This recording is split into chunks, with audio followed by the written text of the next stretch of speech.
That's all I'm doing.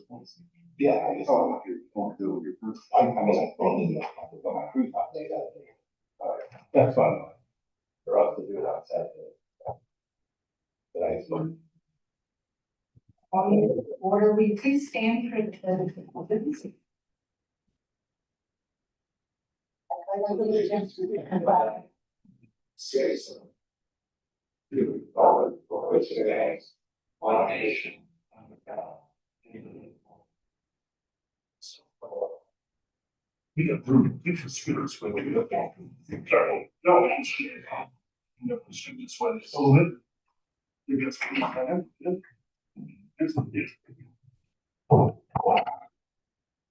Okay. Isaiah White. Yeah. Luana. Present. Rosemary. William. Happy to be here. Jackson Stanley. Here. Robert Wright. Here. Eli Blake. Here. Deb Raymond here. Terry Lynn Durham. Here. Okay, all. Okay, approval of minutes. Do we have any discussion on that before I make a motion? Okay, I make a motion to approve the minutes. All those in favor, aye. Aye. Any opposed, abstaining? Okay, the minutes are approved for the November 10th, 2025 meeting. Are there any public comment? Okay, Chief's report. Good evening, everybody. Want to wish everybody a happy Thanksgiving and a happy holidays coming up.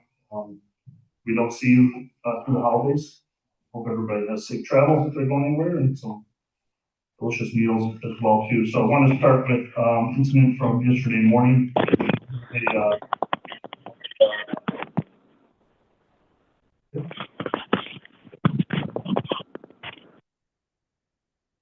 Sure. Pull up on our Zoom. Did want to pass my condolences to a community member and someone's family member on Walmart Island yesterday. Our firefighters responded about 4:30 a.m.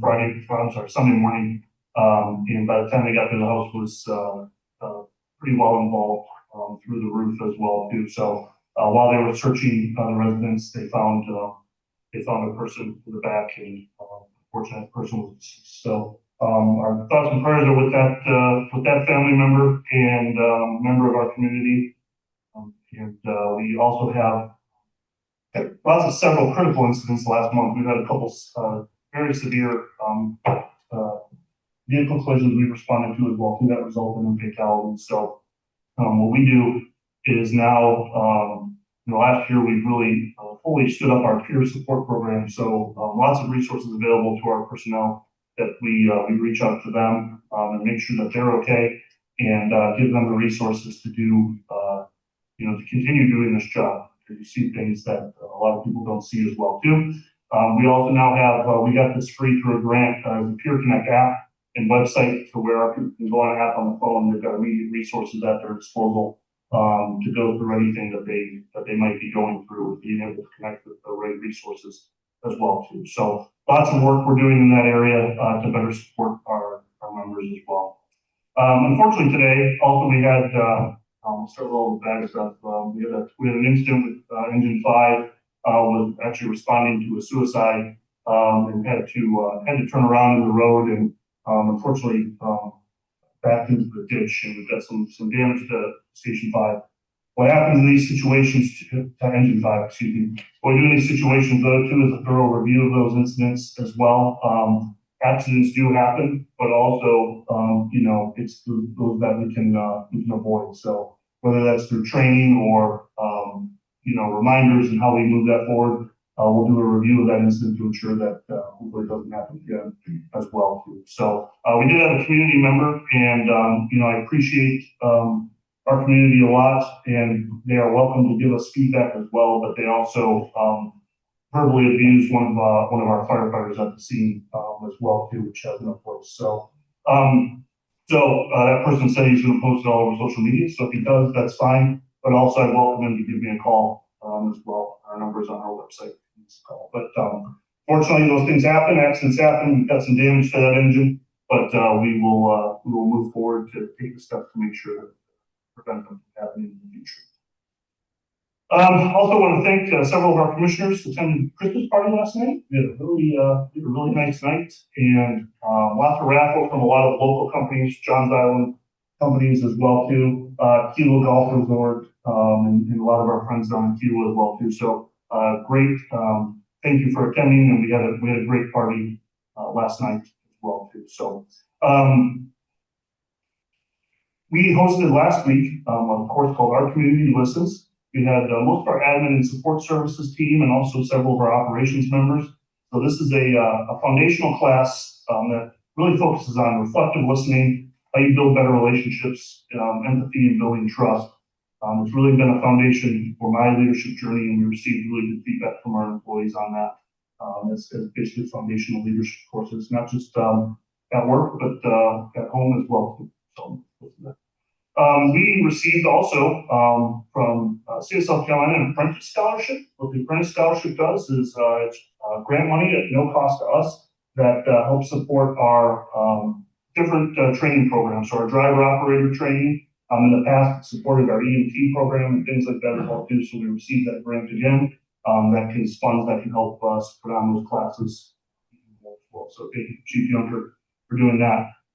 There's also attached to your packet a professional standards report there. You can see some of those things that our people have been working on for the last month through training as well too, and several more of our firefighters that have come off their probationary period as well too. Look forward to their journey in the fire service as well. A couple other things. Let's see, Engine 2, which is now in Somerville. So we don't have an in-service date for that yet, but we still have to have quite a bit of equipment mounted and everything like that as well too. But it's here, and it's at Spartan in Somerville, our new Engine 2. Our heavy rescue is under construction. We get weekly updates on that, so that's progressing. I don't think we have a delivery date quite yet for that, but it's being built for that. And then later in January, working on a pre-construction for the high water vehicle that Seabrook donated to us last year as well too. So last month you approved Station 7. It is over there. It looks good. It almost feels like a brand new station, almost. All they're doing this week, they should be done. They're installing new cabinets in the kitchen, and they got to do some final cleaning over there, but it looks pretty good over there. So they will be done soon. So thank you for that. I welcome you to stop over there too if you want to see some of those upgrades. Last thing I have, we've got some sensitivity and inclusion training that will be the first week of January for all employees. That's scheduled and set as well. Chief Props, go over any incidents. There's one particular I want to have, one with the CO. Yes. So for the month of November, we have a total responses or total incident count of 328.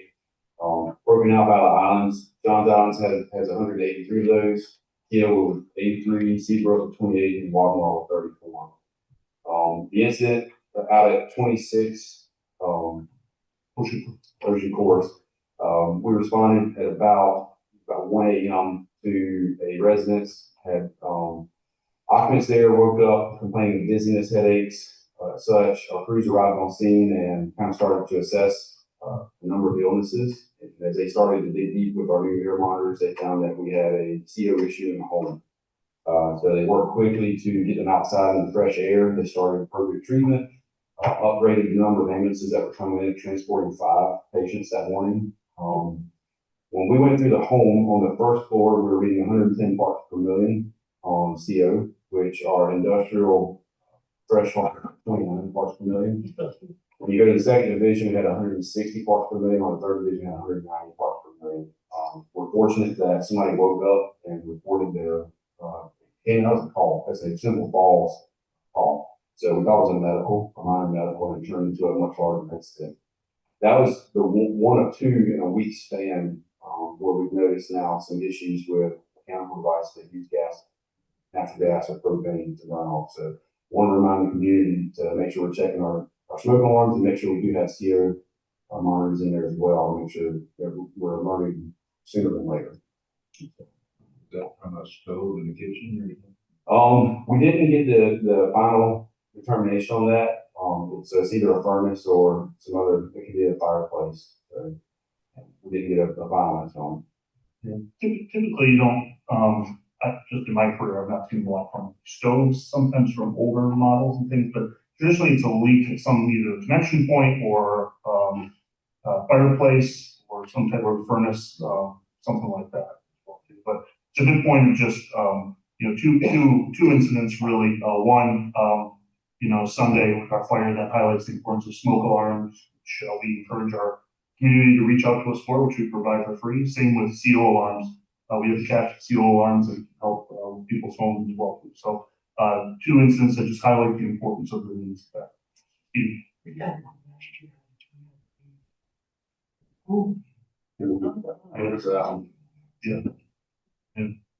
So lots of different things to the season. Everybody's turning heat on, using fireplaces, things like that. So just keep that in mind for our.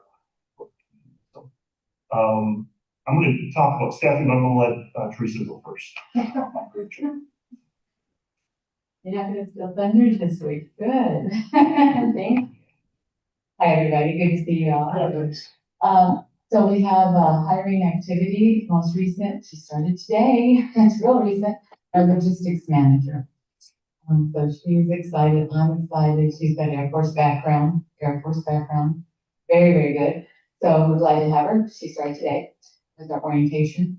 Upcoming positions, we've got, actually there's one that's again coming very, very soon, is the new chief fire marshal position. So it's been filled. So we were talking about that, and they're going to make talk to people offers and that sort of thing. Then we've got the certified firefighter and engineers posted. It's posted now, and they have till the 22nd to apply. So we're getting ready to test on the 29th. So we'll be doing hopefully a good group there. And we only had one separation, but it was only for a short time. Paul Morris, I don't know if y'all met him, he was wonderful, but when you apply for a job, you apply for other jobs, and a position as chief of airport in North Carolina got back to him, and it was a huge opportunity. So, you can't grudge that. So he gave that he did leave. So we're going to recruit for that and fill it again after the holidays. During the holidays, it's so hard to get anybody to serve on a panel or apply for jobs. So we're going to wait on that. The staffing levels didn't change. We didn't have anybody leave, so they're the same as last time. With the BC 6 out of 6, captains 27 out of 30, 3 floaters are what's open there. Engineers, we've got 32 out of 33, 1 floater opening, and then firefighters, which is why we're recruiting, is 40 out of 54. 6 are in EMT school finishing up, which is going to be awesome getting them back, and then paramedics 3 out of 3. So nothing's changed there. But any questions? I apologize. I don't believe that made it in your packet. Sorry, that was all entirely my fault. When I got the permissions tonight, I'm like, oh, it was on Friday. It was too late, so I'm so sorry. Totally my fault. Thanks. I'll touch on that for a minute, just staffing as well too. So the report also doesn't show we've got several, particularly even at the captain level, that are injured or qualified for FMLA too. So we've been it's been a tough month already of just where we're at, particularly for captains at the captain level, just because of how we're down people with injuries in FMLA. So we're continuing a lot of work. One thing I didn't mention before is training division is also has developed basically a new officer academy, so that our people that have been engineers want to be officers. Sometimes it's more than just taking a state class. It's how do we adequately prepare them to be captains as well too. So that is starting and ongoing as well too. So we can kind of start backfilling and prevent forcing, which we talked about quite a bit as well too. We posted for engineers. I'm cutting it now here. We posted for engineers as well too. What I'm actually going to do too is actually overhire at the engineer position, so that we have more people in the pipeline backing that up that have those qualifications. So not just us, lots of departments, and it's not an excuse of gaps of engineers. We've been fortunate, and we've been kind of cranking out those programs and engineers as well too. But also, I want to go ahead and, because we're going to have captain openings as well too, kind of keep that pipeline going. So we're slotted for so many engineers, but I'm gonna keep pushing us over that limit as well too, and that's gonna help with our force issue. So we're working on that. I approved, double time for, Christmas Eve and Christmas Day. Christmas Eve, we've got, that particular shift has quite a few openings that day, and we're trying to entice some people, like not wellness to. But I don't say that lightly. It is something that's continually, we're working through as well too, and, go from there. So happy to answer any questions on that. Any questions in general? Okay, financial. Okay. Are you guys doing the stuff truck program? Yeah, sorry, and that keeps, the only reason why I don't bring it up, we are doing that program again, yes. I believe it's December 22nd or 23rd is delivery day.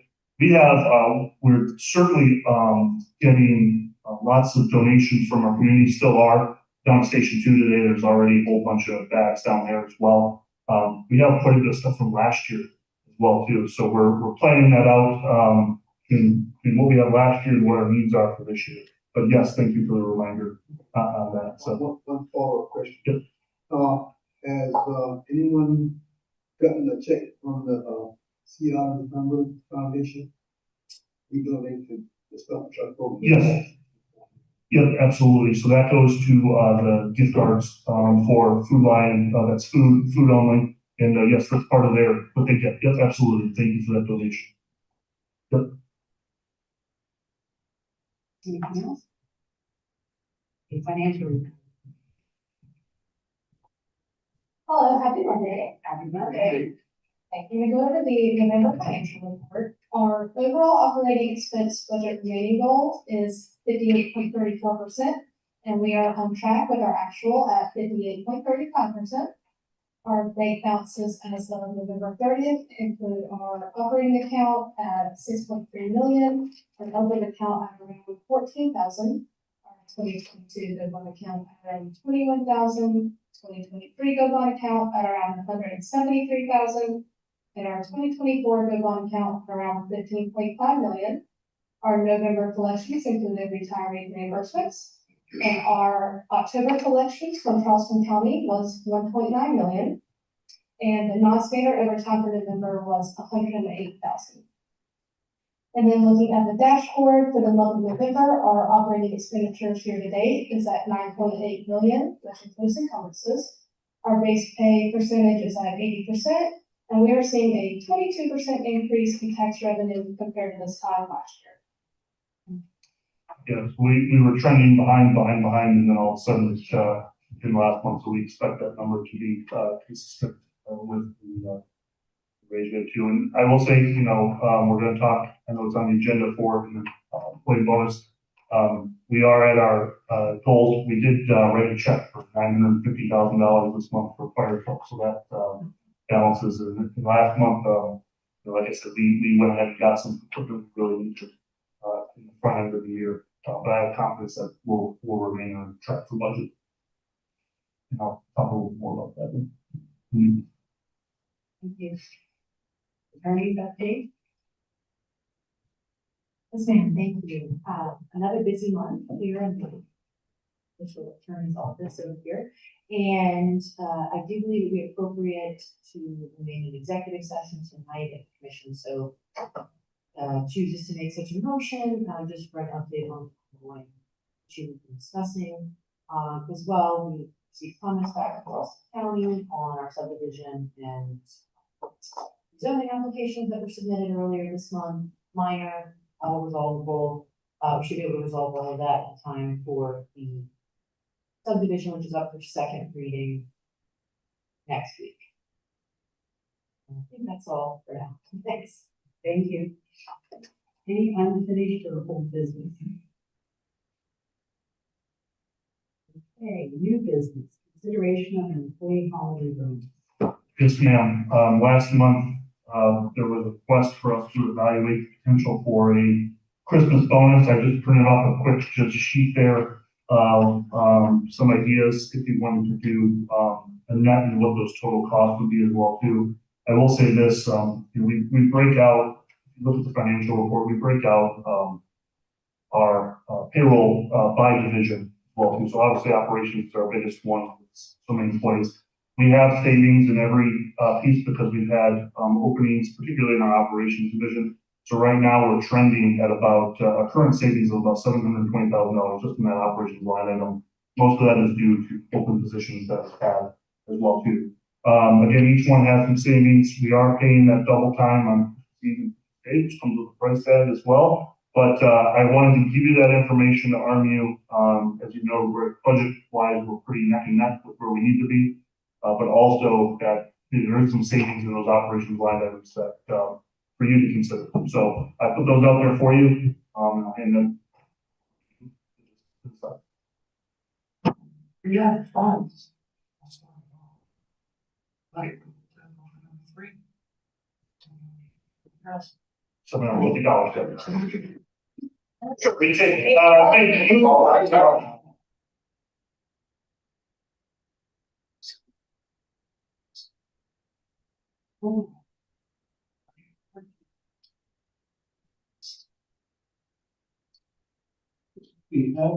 What did we give you last year?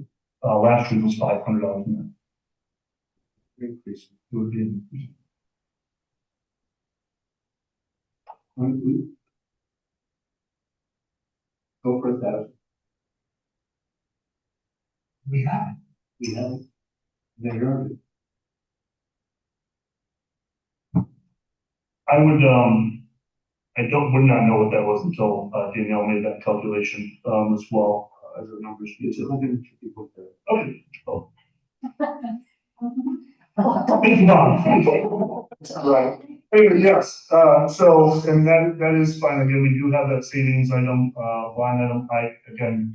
We've made some big purchases for front end of the year, stuff we really needed. I fully expect that budget to enter the end of the year with some savings as well too, as we traditionally have done, over time as well too. So, yeah.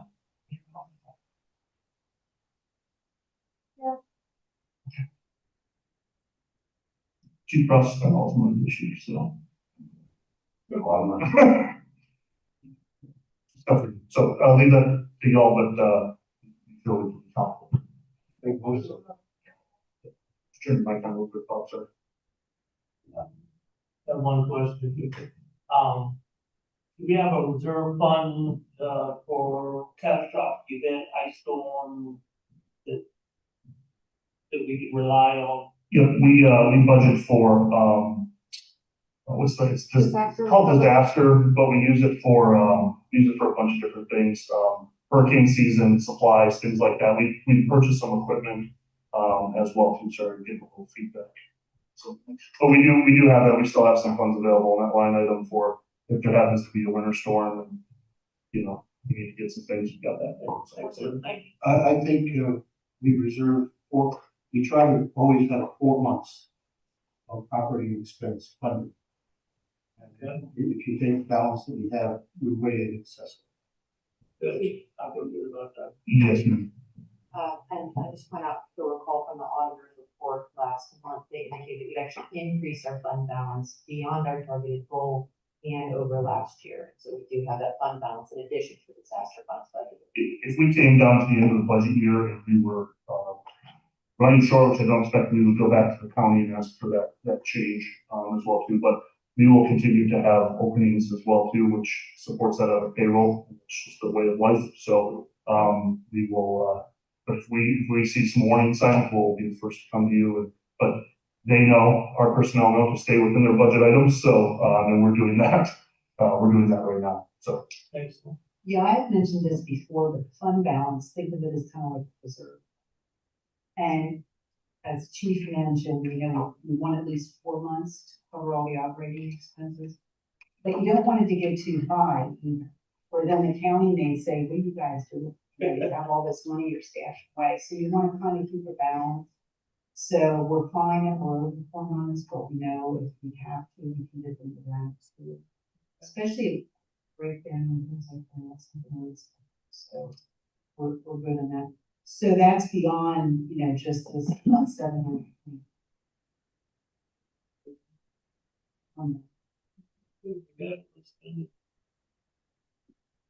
Evidently somebody's good at something. Hey, yeah, it's not. And when we come to mid-year, I just talked to Deborah about a finance meeting because we'll start our mid-year evaluation first of the year as well too.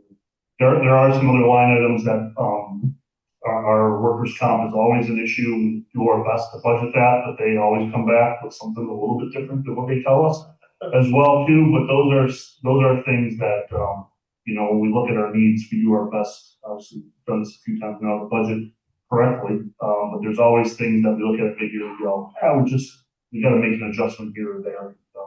But that'll be more in-depth discussion of the red budget ones. Yes, I'd like to make a motion that we award to the all personnel year-end bonus of $1,000 net. Second. All those in favor? Aye. Is there a stain? On behalf of the district employees, thank you. Thank you. Okay, the next new business is the election of the chair and vice chair. So I nominate you for chair. I nominate Debbie. Any other nominations for chair? We have the nomination for vice chair. So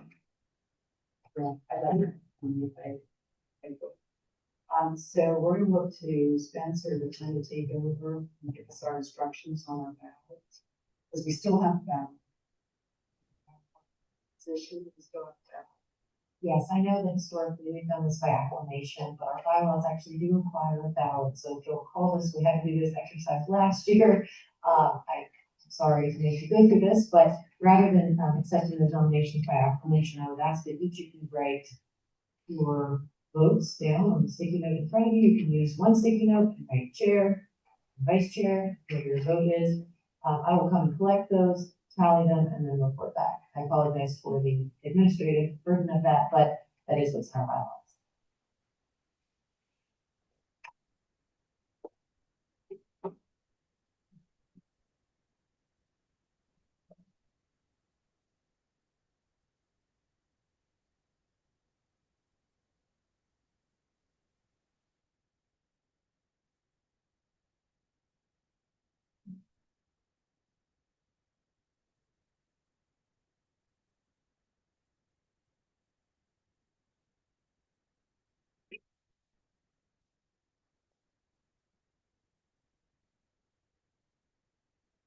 You separate votes. You can write it on the same piece of paper, but it doesn't. I mean, thank you.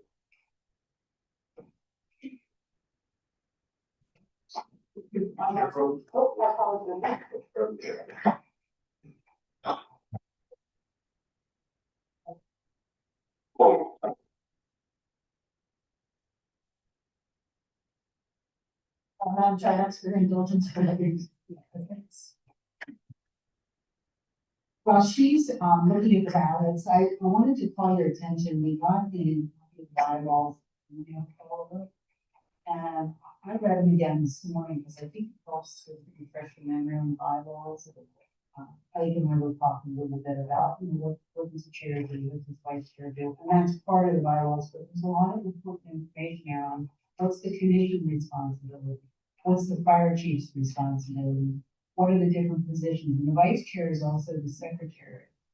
So it clarifies that, how often we have a meeting. We did make a change a number of years ago that, we could have Zoom meetings and that's acceptable. We did that, it was before that, but, excuse me? Before that. Was it? I thought you should, and then it goes in hand during COVID.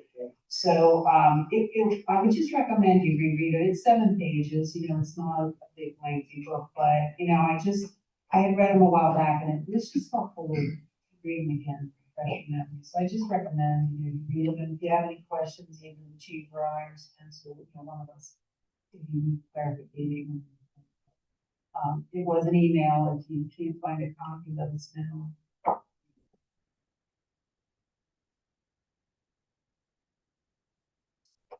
We discussed potential a meeting just to, if there were any changes that anybody had. Yeah, I mean, once you review them, let us know. I personally, after I read them this morning, I did see anything be changed, but that doesn't mean that guys may, else might see something, so just let us know. There is a requirement in bylaws, if we want to make any changes, we have to notify everybody 10 days ahead of vote, so at least a minimum of 10 days before a commission meeting or to be presented to vote on, we have notified. And we could notify to the email, think of any suggestions. In the bylaws, it says if you want to make changes to bylaws, you have to notify everyone 10 days before the vote's communicated. We have, if you have changes independent of vote, we may discuss. Yes.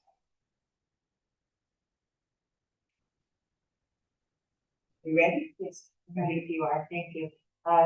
No surprise here, we have received majority of votes for Devlin as chair. So I can only confess. Acknowledged. Thank you. Congratulations. Thanks, thank you. Thank you. Thank you, Ed, for being my partner. That's not a problem. Okay, committee reports, building committee. Okay, we had, last month, we had 3 meetings, meetings.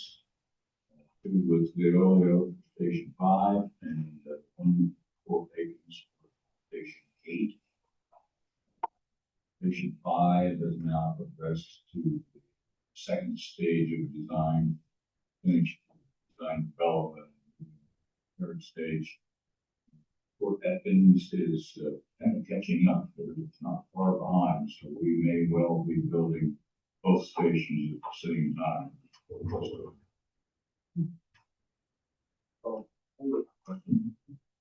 Just a comment, we saw pictures of the property and they're both beautiful. And then I thought, everybody's going to V8, but that's so cool that the engines are going to be like in a barn and then the bunk and kitchen. Well, but I think both designs, the one on River Road, is one of those too. So I'm glad we're getting into a little bit more character stations instead of vanilla. Anywho. Haven't we solved the question with County had asked us to whether they could piggyback on our construction time? There's been no progress on it. We haven't heard back from the county. We do have separate financials, so we'll be, depending on how much they can piggyback, they can use the same architect and contractor, but we want to be careful of the financial and segregated. I know we're going to share some of the costs of landscape and this kind of thing. Yeah, David Myers followed up. I don't think we received that with specific detail.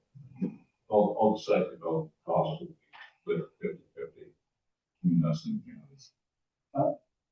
I think there was a sense at last commission meeting that it was our brothers that we have separate contracts. Yes. Yes, I have not had any follow-up on that. And that is our brothers.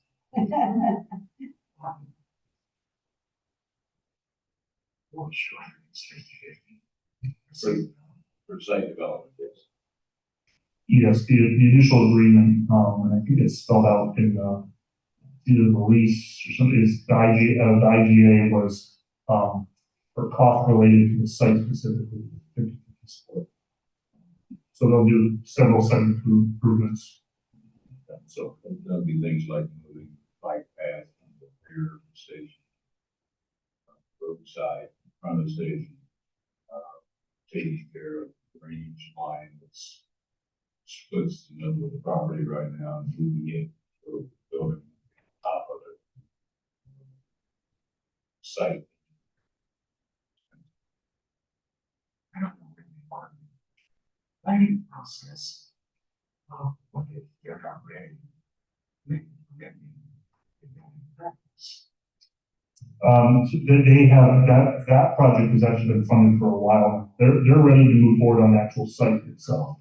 So we have that in the IGA that they're ready. So whatever site costs our station, basically what it was is they will prepare that whenever they decide to do the unit station, they're going to prepare that and that'll be piece of grass until they're ready to go. All the existing, what they need to have there will be there, but the county has funded. That was a separate issue all along. And as I understand for the actual structure, some of the other things, the county, received some HUD grant money. So that's why they wanted to move forward with their piece of it right off the bat. Because initially we were told it'd be 3 to 4 years before they can come in with the EMS station. They notified us, well, we've got this HUD money, so we want to keep moving forward as well. So that's where kind of that originated from, the conversation about to speed up their process. The site work and all that money was funded, and has been funded for some. Any other questions about building? Okay, finance committee, we did not have a meeting. I'm pretty sure Danielle is here enough to do the mid-year documentation. And the chief and I were talking, normally the county asks for that at the beginning of February, but I don't think Danielle got a date yet. And okay. So once you have a date and you're ready to go, we'll schedule a finance meeting before the due date. And so we can just review. So that'll be sometime. Human resources. Strategic planning. Yes, we did not have a meeting with planning overall first meeting. Do you have any public or firefighter comments?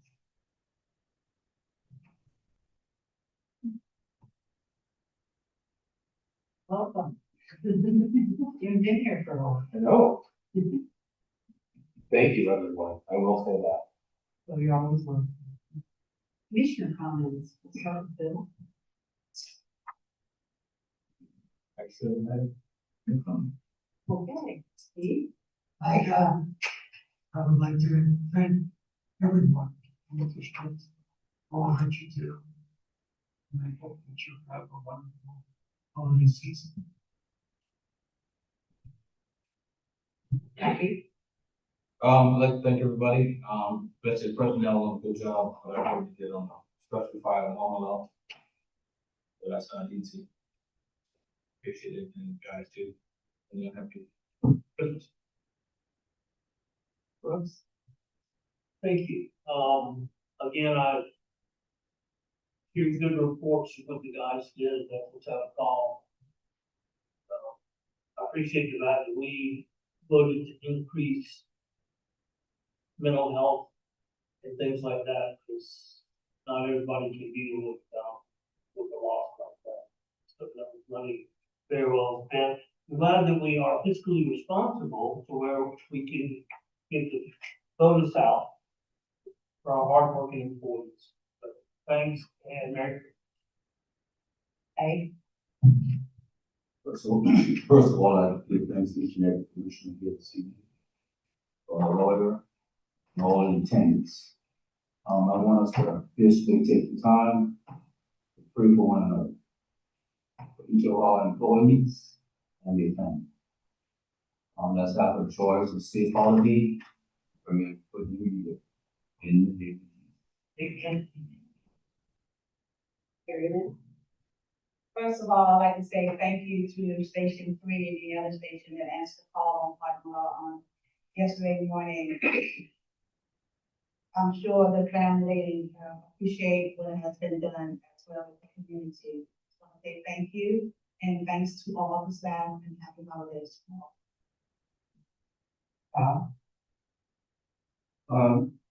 One, congratulations to the probationary fire personnel for going through that period. Thank you for the firefighters who responded to all the call situations. We support you and wish everybody Merry Christmas. Really? Okay. Give you. Well, I'd like to say thanks to Station 7. Last Wednesday night, I decided to see just how fast they could respond. And my wife can respond faster than they can because she ran over. Instead of calling 911, she walked over and knocked on the door and said, "Hey, my house is on fire, come over." And so we had an exciting night. Talking about we talked earlier about fireplaces. We've been having this fireplace in that house since 1956. Every year except for this year, it has been cleaned. So started some fires a couple of weeks ago. I'll make a long story short. Well, the creosote caught fire up in the chimney. We put the fire out. Now we're in the process of cleaning up. The guys came over, they put the fire out, and I said, hey man, there's hardwood floors. Don't put all that water on it. The guy says, okay. Then you turn the hose on anyhow. But then when they got through, the guy said, Mission Plate, you got a mop and bucket? I said, yeah. And I went and got my little mop and bucket. The guy said, man, Coach, they should get a mop and bucket. This ain't gonna work. So they ran over here, got the mop and buckets, and they stayed another 45 minutes. Some guys out there cleaning, putting stuff back on the truck, but they were in there helping me get the water off the floors and everything. And then on the next morning, after they did their check out of the truck, they all walked over and said, just come back and check and see if you need me any more help. So just on my way over, the same crew still over there today. I just stopped. Thank you very much. This was supposed to be a meeting for me to tell you that I'm leaving, but I guess I'm not going no place right now. But when I came on the district, the total number of individuals reporting no more than 96. We have grown. The mission has changed, and we have changed it. Thank you, Chief, for having a vision to know that we need all of the new equipment, all of the stuff. There's a lot of firemen, and I say firemen, but there's a lot of individuals who are stuck in old ways. I hold my hand up on one of them. Don't want a car with that doesn't have a carburetor on. Now I can't find one. No, this is real old. But anyhow, thank you guys for what you do. It makes a whole lot of difference.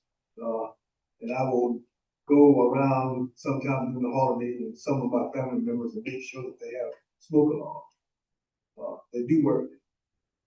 I am going to have another conversation with my alarm company because they never notified the department. And they had all my old work numbers. After that, I have told them 17 times to put the correct number in place. They swore up and down, we called you. My phone hasn't rung, and matter of fact, I called you on this time to let you know you didn't call me. Long story short, everyone, please, close the door. Drive safely. They're basically hear me talk about driving. No, I don't. But driving causes more accidents, and because of all the traffic on these crazy roads and the bad roads, we have a lot of accidents. So please drive safely, drive slower. Wherever you're going, it'll be there when you get there. Thank you very much, Dave. So to complement that, I saw a report that St. John's Fire District helped move 60 trees off of the different roads in our district. And being a person that a tree fell on our car and totaled it, I appreciate that the fire district is at least not that I wish we could get somebody that actually, I don't know if it's state or county more aggressive in the trees. Because not only driving too fast, but you gotta watch out for the trees. And I swear it was a rainy day and I bet a truck hit that low branch. And then lucky us, we came along just as it's cracking. So gotta watch out for that too.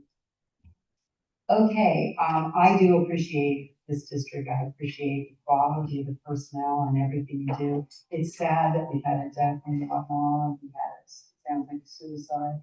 I'm glad we have mental health support for all of the personnel because I imagine seeing and through that we're all human and has to be.